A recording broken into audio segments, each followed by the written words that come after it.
Hi, ഞാനിത് റീസെൻ്റായിട്ട് മണാലിയിൽ പോയിട്ടുള്ള video ആണ്.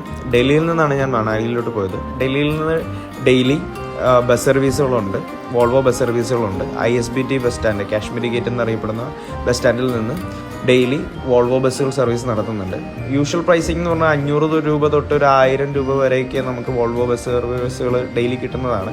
പക്ഷേ ഞങ്ങൾ പോയതൊരു പൂജ ഹോളിഡേയ്സിൻ്റെ ടൈമിലാണ്. അപ്പോൾ അവിടെ 1500 രൂപ തൊട്ട് 2000 രൂപ വരെയൊക്കെയാണ് പ്രൈസിങ് കാണിച്ചുകൊണ്ടിരുന്നതും ഓപ്പറേറ്റർമാർ പറഞ്ഞുകൊണ്ടിരുന്നതും. പിന്നെ അവസാനം ഞങ്ങളൊരു ഓപ്പറേറ്ററായിട്ട് ബാർഗെയിൻ ചെയ്ത് 1200 രൂപയ്ക്കാണ് ഈ ടിക്കറ്റ് എടുക്കുന്നത്. കംഫർട്ടബിൾ ആയിട്ടുള്ള ഒരു ജേണി ആയിരുന്നു. വൈകുന്നേരം 7:30 സ്റ്റാർട്ട് ചെയ്തിട്ട് പിറ്റേ ദിവസം രാവിലെ 9:30 ആയപ്പോഴത്തേക്കും മണാലി വോൾവോ ബസ് സ്റ്റാൻഡിലെത്തി. ബസ് ഇറങ്ങുമ്പോൾ തന്നെ നിങ്ങൾക്ക് ധാരാളം ഓട്ടോ ഡ്രൈവേഴ്സും ടാക്സി ഡ്രൈവേഴ്സും അതുപോലെ തന്നെ ഗൈഡുമാരെല്ലാവരും വരുന്നതാണ്. നിങ്ങളെ കാണിക്കാം എന്നൊക്കെ പറഞ്ഞിട്ട്. നിങ്ങൾക്ക് താല്പര്യമുണ്ടെങ്കിൽ അവിടെ നിന്ന് എടുക്കാം. ഇല്ലെങ്കിൽ ഒരു 300 മീറ്ററോളം നടന്നു കഴിഞ്ഞാൽ മണാലി ടൗൺ ആകും. അവിടെ ധാരാളം ലോ ബഡ്ജറ്റിലുള്ള ഹോട്ടലുകളും കാര്യങ്ങളും ഉണ്ട്. ഞങ്ങൾ ആദ്യം തന്നെ കണ്ട ഹോട്ടലിലാണ് കയറിയത്.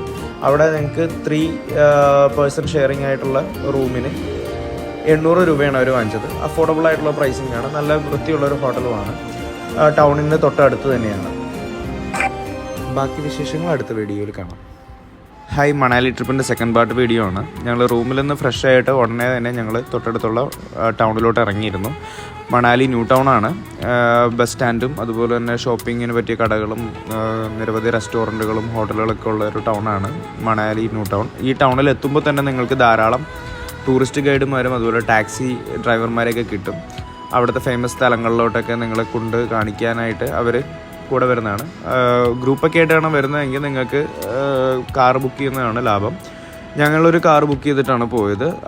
റോത്താങ് പാസും അടൽ ടണലും എല്ലാം കറങ്ങി തിരിച്ച് മണാലി ടൗണിലോട്ട് വരുന്ന ഒരു പാക്കേജായിരുന്നു. 2400 രൂപയ്ക്കായിരുന്നു അത്. അതല്ല, നിങ്ങൾ ഇനി ഒറ്റയ്ക്കാണ് വരുന്നതെങ്കിൽ ഹിമാചൽ പ്രദേശിൻ്റെ ഒരു ടൂറിസ്റ്റ് ഓഫീസ് അവിടെ ഉണ്ട്. അത് പെർ ഹെഡ് റേറ്റിൽ അവർ നിങ്ങൾക്ക് ഈ പറഞ്ഞ സ്ഥലങ്ങളിലെല്ലാം കൊണ്ടുപോകുന്നതാണ്. 800 രൂപ വരെയൊക്കെയാണ് മാക്സിമം റേറ്റ് കാണുന്നത്. ഓരോ ഡെസ്റ്റിനേഷനെ ഡിപ്പെൻഡ് ചെയ്തിട്ടാണ് റേറ്റ് വരുന്നത്. ഞങ്ങളുടെ ഡ്രൈവർ ഞങ്ങൾക്ക് പാരാഗ്ലൈഡിങ്ങിന് വേണ്ടി ഒരു സ്ഥലത്ത് കൊണ്ടുവന്ന് നിർത്തിയിരുന്നു. റോത്താങ് പാസിലോട്ട് പോകുന്ന വഴിയിലായിരുന്നു അത്. അവിടെ ആകെ ഒരു ടീമേ ഓപ്പറേറ്റ് ചെയ്യുന്നുണ്ടായിരുന്നുള്ളൂ. അതുകൊണ്ട് തന്നെ ഞങ്ങൾക്ക് അവിടെ ബാർഗെയിനിങ് ഒന്നും അധികം പോസിബിൾ അല്ലായിരുന്നു. 3 മിനിറ്റുള്ള ഫ്ലൈയിങ്ങിന് 1500 രൂപയായിരുന്നു അവർ ചാർജ് ചെയ്തിരുന്നത്. പക്ഷേ താഴെ കുളു ടൗണിൽ ഞങ്ങൾ പിന്നീട് വന്നപ്പോഴാണ് ഞങ്ങൾക്ക് മനസ്സിലായത് 10 മിനിറ്റൊക്കെ അവിടെ 2500 രൂപയ്ക്കൊക്കെ ഓൾറെഡി ഫസ്റ്റ് പ്രൈസായിട്ട് തന്നെ പറയുന്നവരുണ്ട്. അപ്പോൾ ബാർഗെയിൻ ചെയ്താൽ കുറച്ചും കൂടി കുറഞ്ഞേനെ.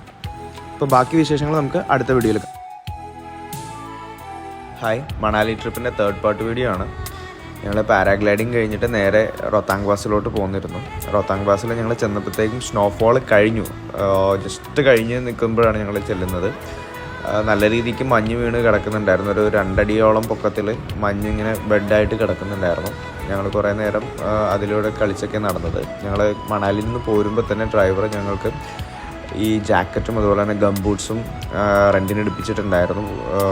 250 രൂപ വെച്ചിട്ടാണ് പെർ ഹെഡ് അവിടെ വാങ്ങിച്ചിരുന്നത്. ഞങ്ങൾ നല്ല രീതിക്ക് മഞ്ഞിലൊക്കെ കളിച്ച് ഗ്ലൗസൊക്കെ എന്തായാലും കൊണ്ടുപോകുന്നതാണ് നല്ലത്. ഗ്ലൗസ് ഞങ്ങൾക്ക് അവിടെ നിന്ന് താഴ്ത്തുനിന്ന് കിട്ടിയില്ലായിരുന്നു, അതവിടെ ഉണ്ടായിരുന്നില്ല. അതുകൊണ്ട് പിന്നെ മാത്രമല്ല വേണ്ടി വരില്ല എന്നുള്ളൊരു ധാരണയിലാണ് ഞങ്ങൾ മുകളിലോട്ട് കയറിയത്. പക്ഷേ അവിടെ ചെന്ന് കഴിഞ്ഞപ്പോഴത്തേക്ക് നല്ല തണുപ്പത്ത് ഒരു രക്ഷ ഉണ്ടായിരുന്നില്ല, കൈയൊക്കെ മരവിച്ച് പോവുമായിരുന്നു. അത് കഴിഞ്ഞ് ഞങ്ങൾ റോത്താങ്ങിൽ കളിച്ച് കുറേ നേരം നിന്ന് കഴിഞ്ഞിട്ട് നേരെ ഞങ്ങൾ അടൽ ടണൽ വഴി തിരിച്ച് മണാലി ടൗണിലോട്ട് തന്നെ തിരിച്ചു പോന്നിരുന്നു. അടൽ ടണൽ നല്ല രസമുള്ളൊരു ടണലാണ്. ഏകദേശം ഒരു 9 കിലോമീറ്ററോളം ലെങ്ത്തിലുള്ള ടണലാണ്. ആ ടണലിൽ കൂടി ട്രാവൽ ചെയ്തപ്പോൾ എനിക്കൊരു സഫോക്കേഷൻ പോലെയൊക്കെ തോന്നിയിരുന്നു. മേ ബി 9 കിലോമീറ്റർ സ്ട്രെച്ചിൽ ഉള്ളത് കൊണ്ടായിരിക്കാം ഓക്സിജൻ ലെവൽ ഇത്തിരി കുറവൊക്കെ തോന്നിയിട്ടുണ്ടാവാം. അത് കഴിഞ്ഞ് തിരിച്ച് രാത്രി ഞങ്ങൾ മണാലി ടൗണിൽ വന്ന് ഫുഡ് കഴിച്ച് അതുപോലെ തന്നെ ചെറിയ രീതിക്കുള്ള ഷോപ്പിങ്ങും കാര്യങ്ങളൊക്കെ നടത്തി. പിന്നെ അതുപോലെ തന്നെ ടിബറ്റൻ ഷോപ്പിംഗ് സെൻ്ററൊക്കെ ഉണ്ട്, അവിടെയൊക്കെ കറങ്ങി നടന്ന് തിരിച്ച് ഞങ്ങൾ റൂമിലോട്ട് പോന്നിരുന്നു. ബാക്കി വിശേഷങ്ങൾ നമുക്ക് അടുത്ത പാട്ട് വീഡിയോയിൽ കാണാം. ഹായ്, മണാലി ട്രിപ്പിൻ്റെ 4th പാർട്ട് വീഡിയോ ആണ്. പിറ്റേ ദിവസം രാവിലെ തന്നെ ഞങ്ങൾ കസോൾ, മണികരൻ, കുളു തുടങ്ങിയ സ്ഥലങ്ങളിലോട്ട് പോകാനായിട്ട് തിരിച്ചിരുന്നു. ഹിമാചൽ പ്രദേശിൻ്റെ ബസ് സർവീസ് എടുക്കുന്നുണ്ടെങ്കിൽ അത് എടുക്കാവുന്നതാണ്. മണാലി സ്റ്റാൻഡിൽ നിന്ന് ബസ് സർവീസ് ഉണ്ട്. ഞങ്ങൾ തലേദിവസം പോയ സെയിം ഡ്രൈവറിനെ തന്നെയാണ് വിളിച്ചത്. 2400 രൂപയ്ക്കാണ് ഈ ട്രിപ്പ് ഞങ്ങൾ സെറ്റ് ചെയ്തത്. പോകുന്ന വഴിക്ക് ബെറീസും ആപ്പിളൊക്കെ കിട്ടുന്ന കടകളിലും അതുപോലെ തന്നെ ഷോളൊക്കെ കിട്ടുന്ന കടകളിലൊക്കെ പുള്ളി നിർത്തിയിരുന്നു. നല്ല ടേസ്റ്റുള്ള ഫ്രൂട്ട്സാണ്. ആപ്പിളും ബെറീസൊക്കെ നല്ല ടേസ്റ്റാണ്, ഫ്രഷുമാണ്. അത് കഴിഞ്ഞ് നേരെ ഞങ്ങൾ കുളുവിൽ റിവർ റാഫ്റ്റിങ്ങിന് വേണ്ടിയാണ് വന്നത്. നല്ല രീതിക്ക് ബാർഗെയിൻ ചെയ്യാൻ പറ്റുന്നൊരു സ്ഥലമാണ് കുളുവിലെ റിവർ റാഫ്റ്റിംഗ് ഏരിയാസ്. 3000 രൂപ പെർ ഹെഡ് പറഞ്ഞ റാഫ്റ്റിംഗ് ഞങ്ങൾ ആക്ച്വലി പെർ ഹെഡ് 500 രൂപയ്ക്കാണ് ചെയ്തത്. ഞങ്ങൾ 3 പേര് മാത്രമേ ഉണ്ടായിരുന്നുള്ളൂ ബോട്ടിൽ. നല്ലൊരു അഡ്വഞ്ചറസ് എക്സ്പീരിയൻസ് ആണ്. പുറമേ നിന്ന് കാണുമ്പോഴാണ് കൂടുതൽ അഡ്വഞ്ചറസ് ആയിട്ട് നമുക്ക് തോന്നുക. അതിലിരിക്കുമ്പോൾ അത്രയധികം ഞങ്ങൾക്ക് ഫീൽ ചെയ്തില്ലായിരുന്നു. അത് കഴിഞ്ഞ് ഞങ്ങൾ നേരെ കസോള് ഭാഗത്തോട്ടാണ് പോയത്. കസോള് വഴി മണികരൻ പോകുന്ന വഴിയിൽ നല്ല രീതിക്കുള്ള റോഡൊക്കെ നല്ല രസമായിരുന്നു. നല്ല എക്സ്പീരിയൻസ് ആണ് ആ ഡ്രൈവ്. കസോളത്താറായപ്പോഴത്തേക്കും തന്നെ അന്തരീക്ഷത്തിൽ മൊത്തത്തിലൊരു പച്ച കളറൊക്കെ ഞങ്ങൾ കണ്ടിരുന്നത്. ഞങ്ങൾക്ക് ആദ്യം എന്താണെന്നത് മനസ്സിലായില്ല. പിന്നീട് ഞങ്ങൾ നോക്കിയപ്പോഴാണ്, അവിടെ എത്തിക്കഴിഞ്ഞപ്പോഴാണ് മനസ്സിലായത് ദേവദാരു മരങ്ങളാണ് ഉള്ളത്. ആ മരങ്ങളിൽ നിന്ന് പൊട്ടുന്ന ഒരു കായയുടെ പൊടിയാണ് ആ പച്ച കളറ്. നല്ല രസമാണ് അതിൽ കൂടി പോകാൻ. ബാക്കി വിശേഷങ്ങൾ നമുക്ക് അടുത്ത വീഡിയോയിൽ.